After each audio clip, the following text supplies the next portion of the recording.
kuryente pa tama. Pinatay ko na. Ay, mayroon pa pala. Mababa siya. Mababa na. Ayan, nag-power up na siya, diba? Naka-normal siya. Tapos ito yung sinasabi. Ay, wait lang. Testa rin na siya. Testa rin natin. Solar. Ito, easy. Ito yung galing solar. Sa solar natin, meron tayo.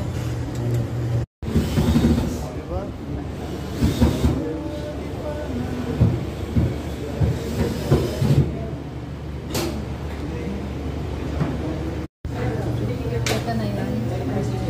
Hybrid. Sa message request yan po. Papasok. Meron pala. Ano na ba ito? Ayan. 1, 2, 3, 4, 5, 6, 7. Tapos papatay ka na siya later.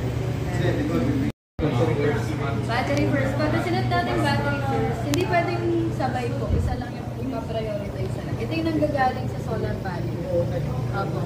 So kung sinet mo na battery first siya, yun yung last na relay. Yun na yung pinaka ano na talaga po.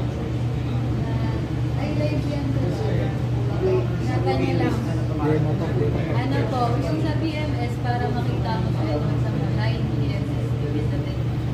Pag yan ay naka-zero, kita niyo yung button mo. Tingin kayo sa button. May RST button. Maliit lang yan.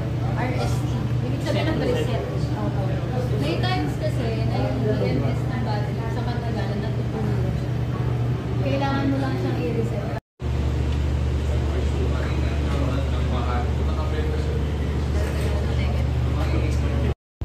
Inverter. Ito po yung label. May inverter. Ayan o. Training namin sa ano?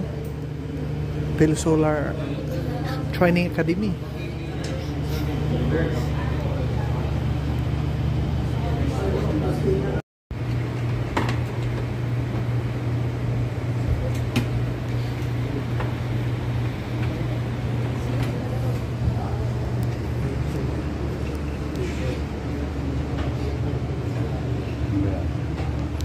B1. Solar panel. Ito yung kinunik. Zero.